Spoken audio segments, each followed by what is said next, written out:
The language you attach to your experience becomes your experience biochemically.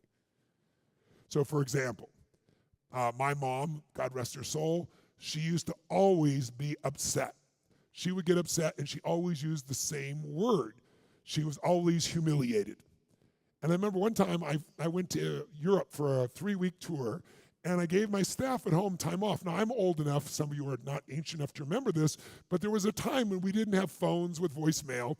You had to call a house, and if you weren't there, there was these giant boxes that had recordings attached to them. I know this sounds like 5,000 years ago for you young people, but we actually had these things called cassette tapes, and they had a sprocket on them, and the answer would happen, and it would beep, and you'd leave a message, and then you'd have to call into it. And if you tried to call and it didn't work, you didn't get your messages. So I'm gone. My staff is gone. I give them the time off because I'm gone. My mom calls over that week, no exaggeration, 16 times. And each call gets progressively worse, and everyone says, this is humiliating. My son is not the president of the United States. Why can I not get a call back? Everything humiliated her. So I finally called my mom when I got back. I'm like, Mom, how could you be humiliated by leaving a message? I mean, what's humiliating? It's all humiliating.